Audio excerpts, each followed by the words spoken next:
All right. It is 1 o'clock East Coast time. I think we'll go ahead and get started. Thank you everyone for joining us. My name is Kevin Taggart with Mertz Taggart. We are a merger and acquisition company that specializes in behavioral health, and wanted to kind of put up the topics that we're going to go over today. We're going to give you the 1 or 2 minute commercial on us, kind of introduce you to the team here. I've got my colleagues Peter Thiessen and Dr. Anke Stugk on the call. We're all going to share a little bit in this process, talk to you about preparing for a sale, the M&A process in general, which is a little bit opaque if you've never gone through this. And then I'll finish with kind of a market overview. And hopefully we'll have some time for some Q&A questions. So if you have questions, if you want to text them, and some of you were kind enough to put them in your when you registered. So we'll try and get to some of those as well. So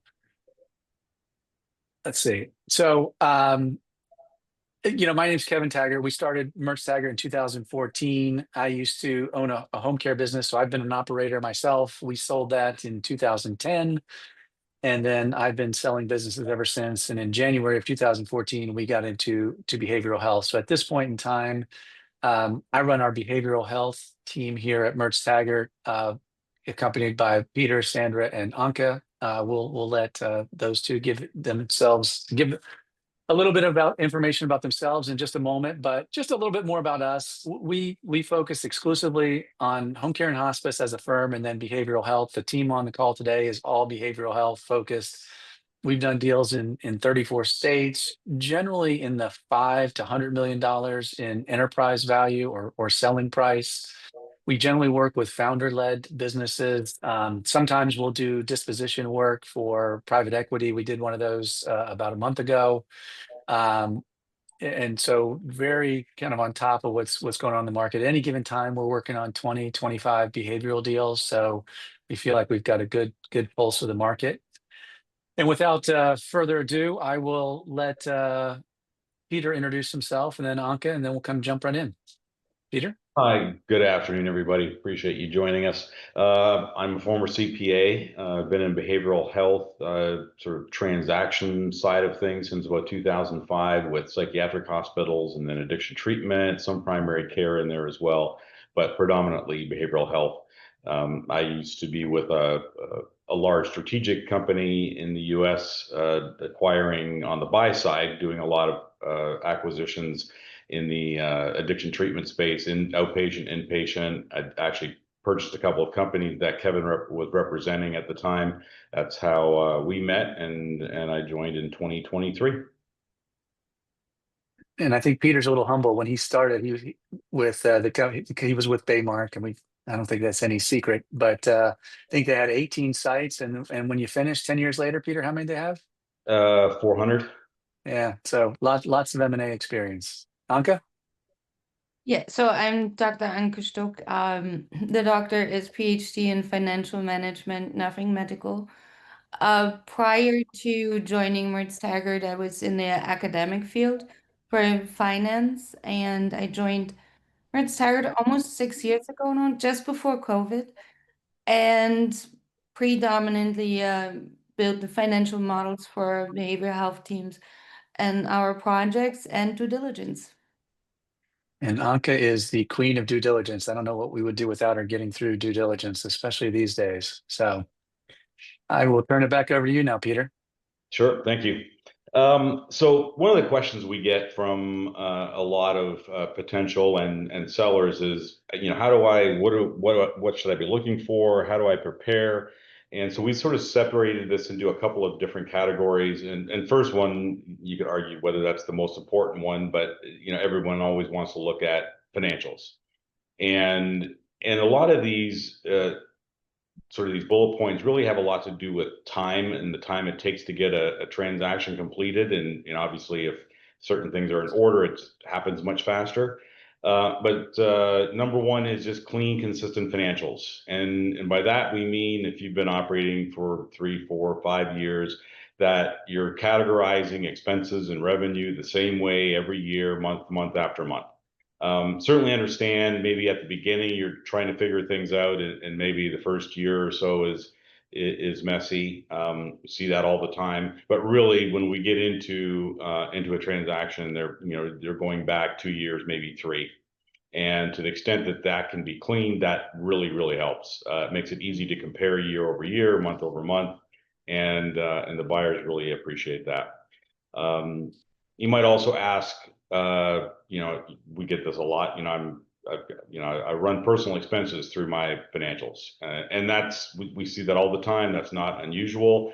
What we sort of do is EBITDA normalization, and that essentially means we take those particular expenses that are either one-offs, like let's say there was a $5,000 legal issue that maybe doesn't happen every year. We add that back to profitability and or EBITDA. Same with any travel expenses or anything that is related, it's more personal in nature or not usual in the course of business. The other thing that we like to see, and most of you do this just for your own purposes, that developing budgets and forecasts. And quite often as we're going through the due diligence process, and Anke will speak to this more later, they like to see, seller or buyers like to see forecasts and how closely you were able to match or meet those targets. And that especially is true in the year of the transaction. If there's been a forecast made, how close are we getting to those numbers on a month-to-month basis, and if they're not, why not? And if there's some variability, that typically is not a concern. But if you forecasted a 30% growth and it ends up being 2, well, they're going to ask questions. The last item, which is really important and also goes to due diligence, is avoiding last-minute surprises. This really gets down to disclosure of issues, and we and the buyer want to know pretty much everything. A good example here is I was doing a transaction a number of years ago, and I think most of you are probably familiar with CARF accreditation, and this particular seller had gotten a couple of 2 one-year accreditations, and normally those are 3 years. And if the third time, if it's a 1 year, they're not able to do a 1 year. They have to essentially pull their accreditation, and in many cases that stops the business. And in this particular case, that had not been disclosed up front. We found out about it through due diligence sort of late in the process. I think they had potentially tried to sneak it in, but we found it, wanted to get an extra 60 days for the actual audit to be completed to see if they were going to get a 3-year. The seller refused to provide the extra time, and we walked away. And at essentially about 60 days before we were going to close. It then took them another 2 years to sell the business. And so there are, and that's really an extreme example. You don't see that very often, but if there are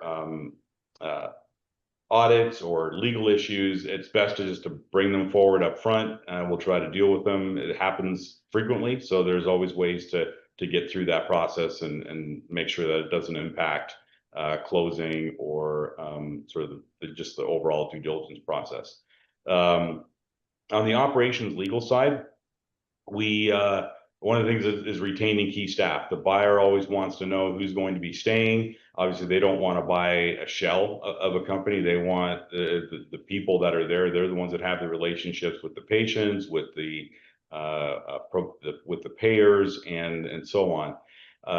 We just had a deal just I think 3 or 4 weeks ago where it was a strategic company selling off one of their business units, and so of course they weren't staying, but there was a key staff member that the buyer wanted to retain post close, and everybody understood that, and for whatever reason the seller, without letting us know, fired that or let go of that particular person, and they were gone. And the buyer found out about it and said, okay, well, we can't obviously operate with this business after after close without this key member, and they again walked away.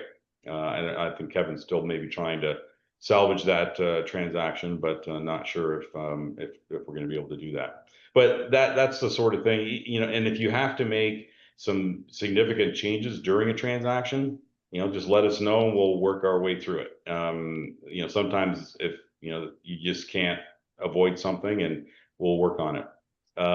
Diversifying your customer base, having multiple payers, for example. Buyers look at that favorably. They don't want to be set on just one particular payer. There's a lot of risk to that if that payer leaves or reduces their reimbursement. And the more that you have, the better off the financials look, and the buyers appreciate that. And then documenting processes and having all of your contracts in order. This is really key, because if you're not staying on with the business, sort of even, you know, medium to long term, buyer wants to know how certain things are done, and they want to make sure that they can put a book in front of a staff member or whatever, and have them go through the process. Moving on to valuation, and questions we get a lot of time too is, how do I increase my my valuation during the process?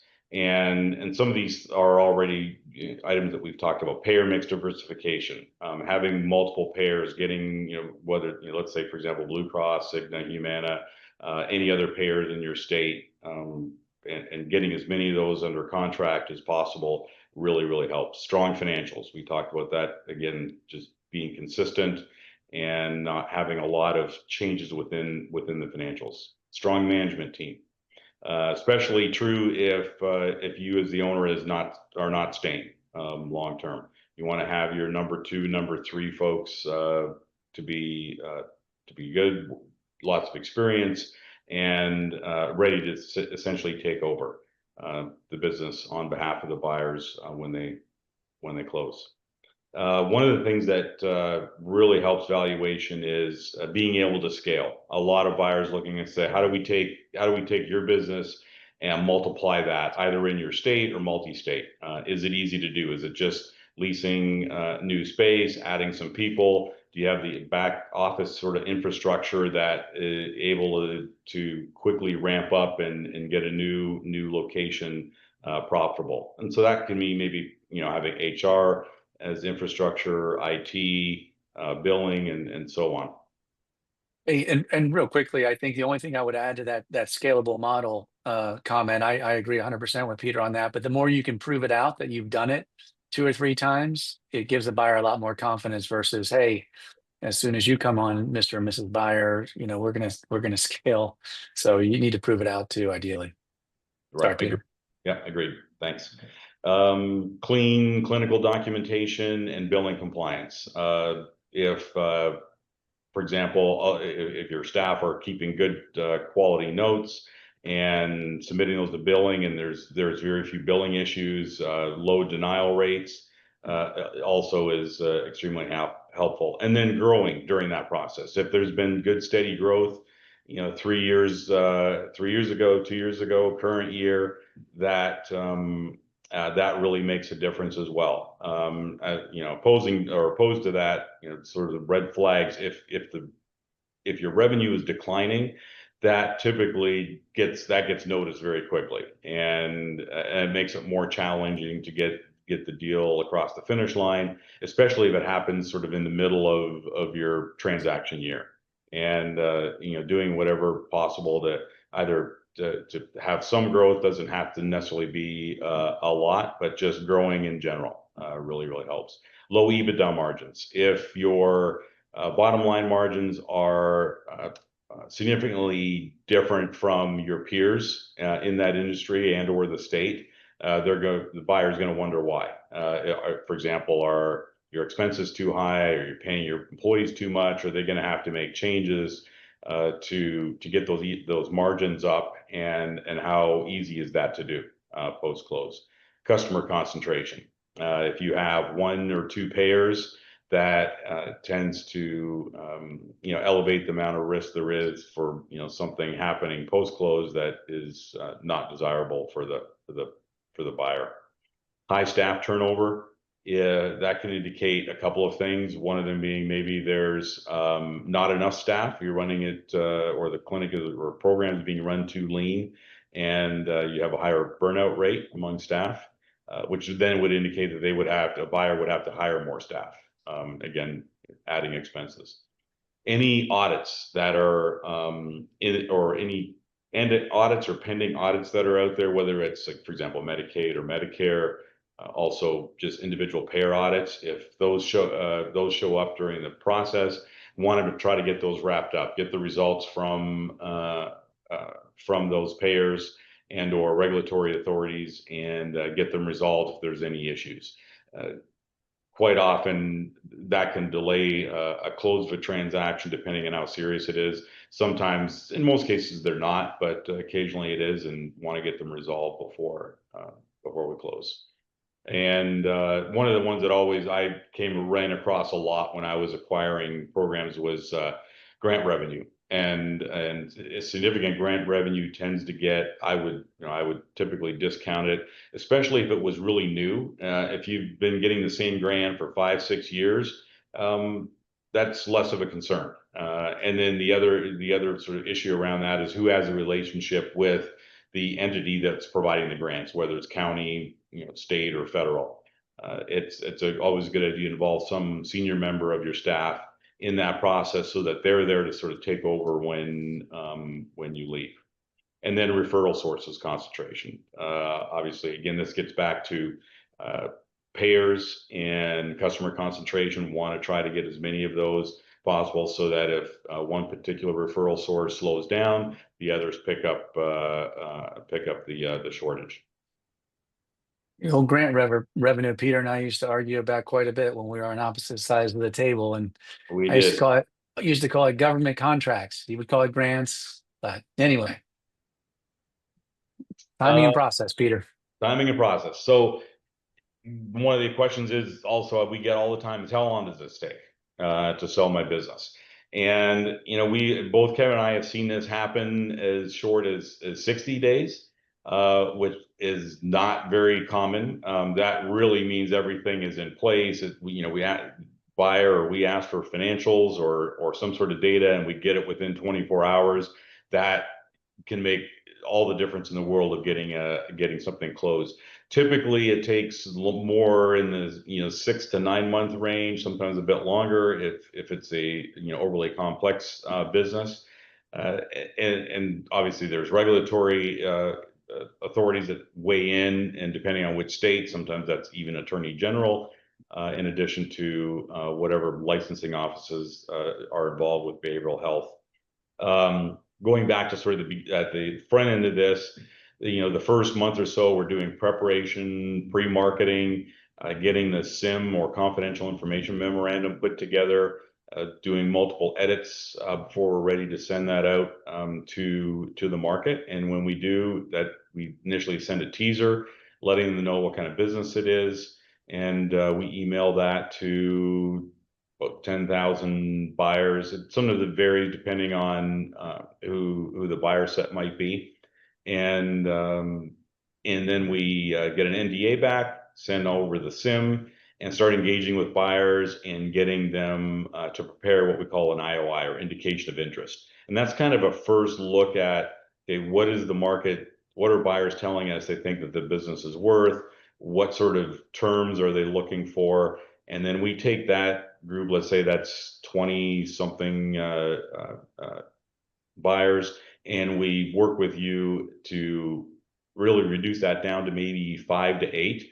Which then get invitations to do management meetings, come in, visit the location, spend a half a day to a day with you to answer any questions on the business, and then they prepare a letter of intent, and which then gets, depending on who we choose for moving forward, then they start due diligence, and that's on an exclusive basis. We sort of take that 5 or 8.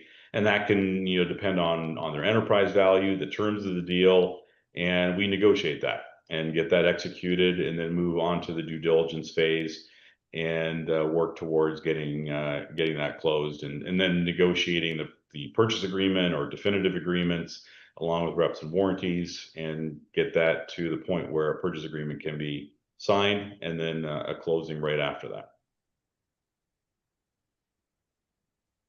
Sorry, go ahead, Kevin. Yeah, there we go. Thank you. And so it's really a two-step process. The initial part is obviously reaching out to the buyers, getting confidential indications of interest, and working through that process, answering a lot of questions, getting them some information. Usually it's enough with just the SIM, but sometimes they want, depending on who the buyer is, they want maybe a little bit of additional. We work through that and get them that so that we can get those IOIs in as quickly as possible and start working through those and determining who gets who we invite for the next round and to get LOIs. And just, yeah, go ahead. Sorry, just to add a little bit to the reason we do this process is I'm a firm believer that competition is good for the seller who is our client. There's a lot more work for us to do this broad process. There are firms that will do a much more condensed process, but we sold a business last quarter that we got 23 offers for.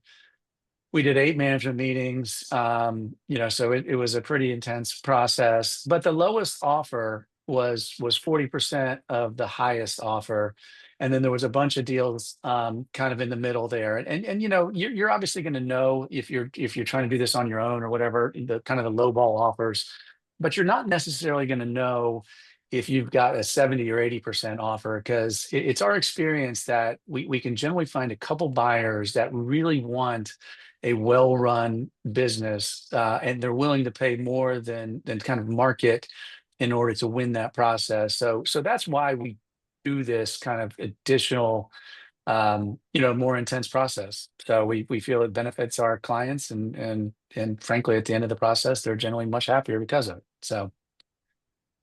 Yeah, and I'll point out too that when I was on the buy side of these of transactions is when I knew that it was a competitive process, as in some of the companies that I acquired from Mertz Taggart, we typically did pay more for that, because we knew that our major competitors were in the mix as well, and if it was the right business and the right geography and well run, it puts pressure on buyers to do that.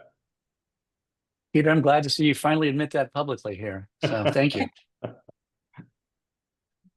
Not to say that we weren't fair when that wasn't the process, but that sounds like a true buyer there. It is a competitive process, and it really works for the buyers, or for the sellers. Sorry. Sort of. And not only, we're not the only sort of advisor or professional service or during a transaction. There'll also be attorneys and accountants, and everyone's kind of has their own role, where we, as the advisor, we're really kind of the umbrella and work with all of the different team members. That includes due diligence companies, as well as your attorney and your accountant, to walk through the process. Any sort of negotiations around the purchase agreement and a sort of enterprise value that come up, we take care of that. Where the attorneys typically do not, neither do the accountants. They have their own roles. Lawyers do the drafts of the purchase agreements and LOIs, handle reps and warranties and liabilities, and are really there to protect you from any legal risks during the process as well as post-close.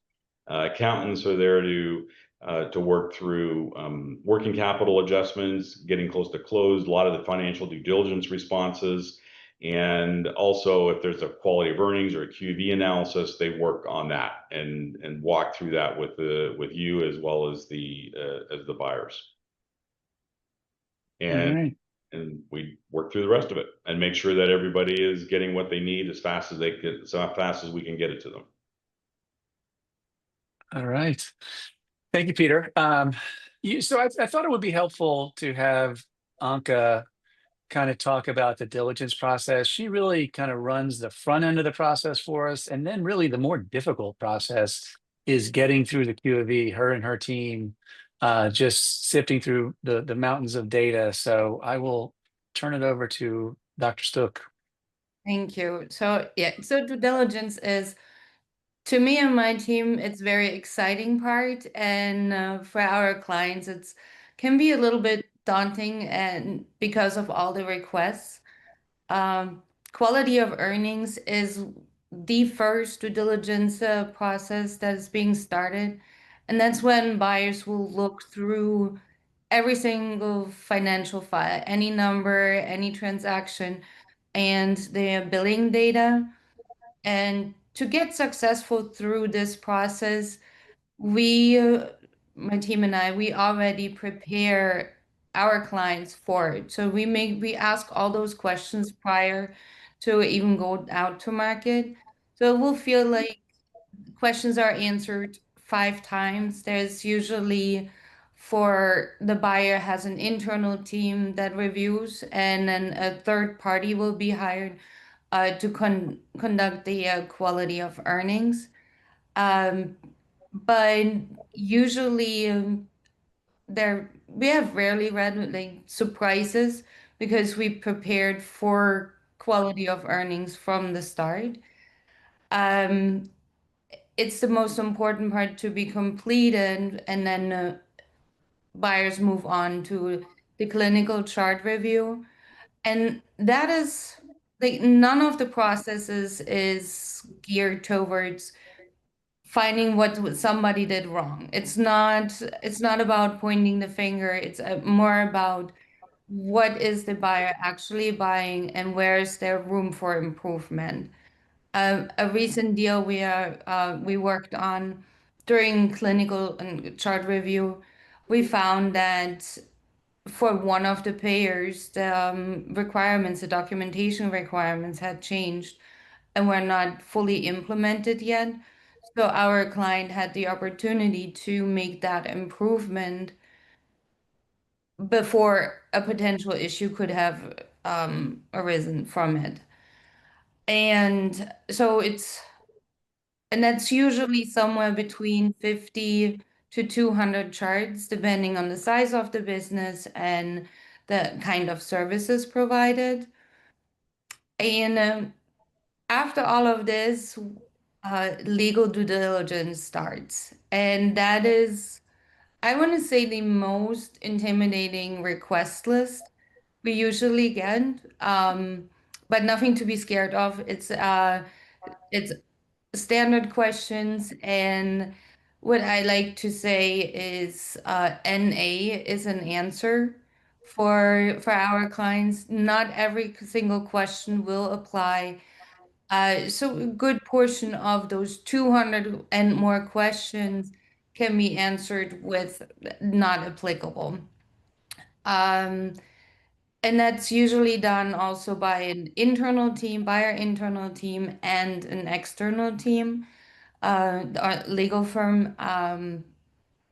So all questions will be answered multiple times.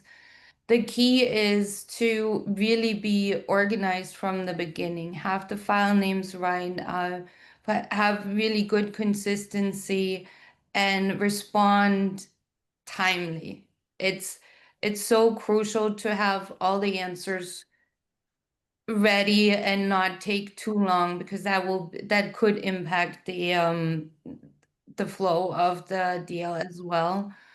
And then towards the end, from due diligence, we see additional supplemental due diligences. So, for example, for assets, what is in the business, what like the couch, the computer, and any of that, and the reps and warranty insurance due diligence that will be done by a separate firm.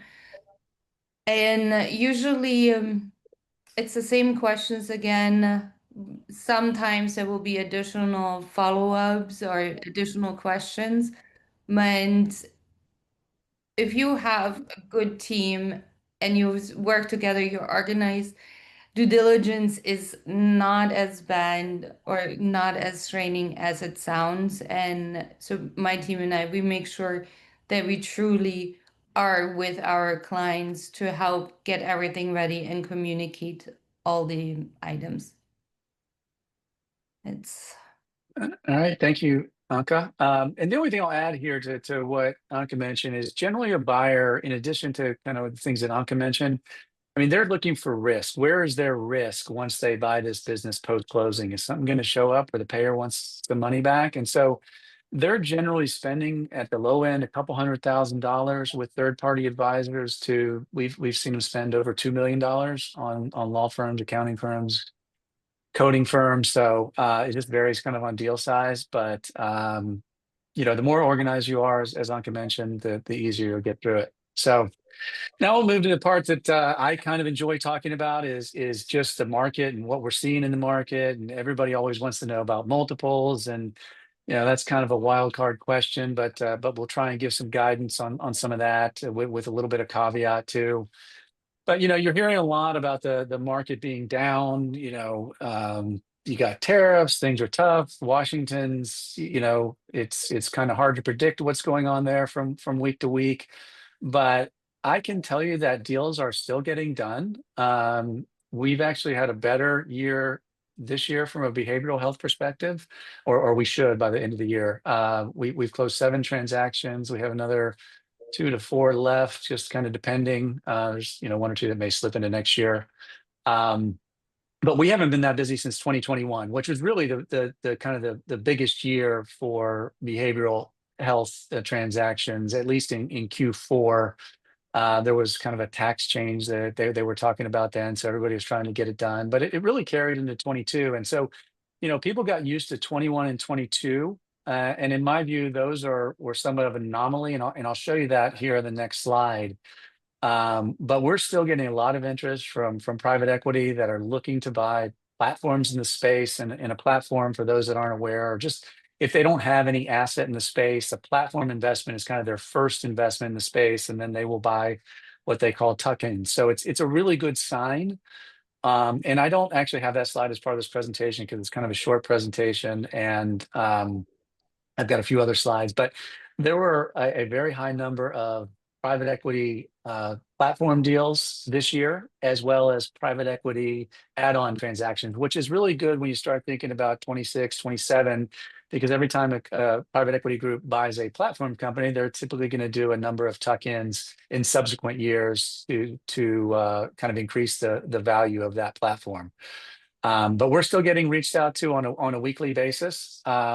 We had somebody send or I had somebody send me their behavioral health thesis, so why they wanted to get in the space. They had done like a 15-page deck they sent to me on why they thought behavioral health was such a good investment. So I know we do hear a lot of negatives in the space, but I am very optimistic for 26. And we'll talk some of the a little bit more specifics here about just some of the different subsectors here in a second. But if you look at the behavioral health transactions by year, this is since 2018. We generally don't go back this far, but I thought it would be helpful for this presentation because if you look at kind of pre-COVID, 2000, the data we have from 2016 and 17 is not quite as robust. So I started with 18, but it was about 100 transactions a year. COVID, there was a little bit of pause, but the second half of 2020 got pretty busy when people realized that most behavioral business were fairly pandemic resistant. There's some exceptions to that, of course, but for the most part, they were. And then you saw, transactions explode in 21 and 22. And then I think people got used to, hey, we're doing almost 200 transactions a year in 22. Boy, 23 and 24 were really rough years. But when you look at them as kind of compared to what the norm was, those are still pretty good years. This year, there's been 125 transactions thus far. And if you annualize those, it's about 167, and which would put it, better than last year. And honestly, this data lags a little bit because sometimes we find out about transactions 3 months or 6 months, or I'm talking to or me or one of the teams talking to a private equity group, and they said, hey, we bought a company, 3 months ago, but we didn't announce it. And that ABA platform that I told you we got a bunch of offers for, we haven't announced that deal publicly because the private equity group didn't want to, and nor did the owner. So obviously we're going to honor our clients' wishes. But so sometimes deals get added at a later date. So I think that when the dust settles on 25, it will be slightly better than 2024. So I think the takeaway here is that the market is not as bad as you may hear. Now, there are certainly subsectors that are maybe a little tougher than others, and so this is the substance abuse sector. And and I don't have back to 19, 20, and 21 in this, or excuse me, 18, 19, and 20 in this graph. But historically, the SUD side or SUD side has really been more of the stalwart for us. But what happened several years ago is groups where Peter used to work, like Baymark, they haven't bought anything in 3 years. We could generally count on 5 to 10 transactions a year from them. That's why Peter took them from 18 to 400 sites in his 10 years there. BHG was a similar, you could count on 5 to 10 deals a year. Summit, you could count on a couple deals a year. Pinnacle, same thing. Discovery, maybe a few deals from them. So you put those, call it 5 buyers together, and we're missing 15 to 25 deals a year. But if you're looking at kind of the glasses half full type of, whatever, with that attitude, there's still been, we're missing, say, average of 20 deals a year. We've had a lot of new buyers come in the space. So I think that will continue. It's still very tough to sell an out of network business, although we just closed on one that we put it on our website, but we haven't announced it publicly yet. It was called Modern Recovery, Avery's House in Arizona, and that had a fair amount of out of network. It was teen mental health, so very hot, attractive area for buyers. So so I'm still, and obviously I just kind of crossed into, I think about SUD more as out of network than mental health. But the point is that, out of network is still tough, especially in SUD, but there are some exceptions to that rule. If you look at the IDD and autism space over the last 4 years or so, very attractive, like most businesses in 2021. But we started to see in 2022 is that, ABA business specifically were essential services in some states, but not essential services in others. And then I'm sure you all remember, you had a lot of wage inflation back then. So, the rates for their behavioral techs was kind of going through the roof, and then their rates were not following accordingly. So there were really light in transactions in 22, 23, the big card bankruptcy, which the private equity group had bought for about $700 million. So that was pretty high profile. There were some other high profile groups that left certain states like California, Florida, Colorado. So the industry had some headwinds during those couple of years, but 24 things started to settle, turn around, and then 25. Again, it's I think been very robust for those types of businesses, and very competitive process for good assets. Let's see, mental health. Mental health, and if you go back, really, people weren't rolling those up in the late teens. So I think that also accounts for some of the lower numbers back then. Refresh and LifeStance were kind of the first groups that were buying those businesses in 2016, 17. Both of them had wildly successful exits in 2020 and then 2021 again. One went public, one got sold to Optum, which is owned by United Behavioral Health. And so, private equity is a pretty tight knit group of people. People saw the success. And so now there's lots of different equity groups that are trying to get in the space and have been acquiring these businesses. And so, I would say certainly 21, 22, maybe early 23 were really the golden years for those. I mean, at the time, we could sell $1.5 million EBITDA business or $1 million EBITDA business for double-digit multiples.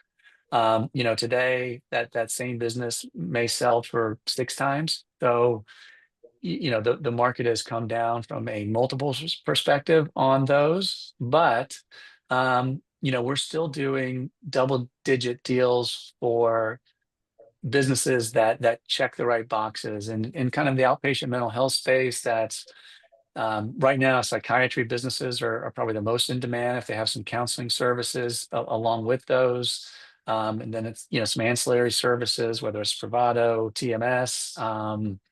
Those are really still very competitive processes for well-run businesses. So we're still pretty bullish on the mental health space.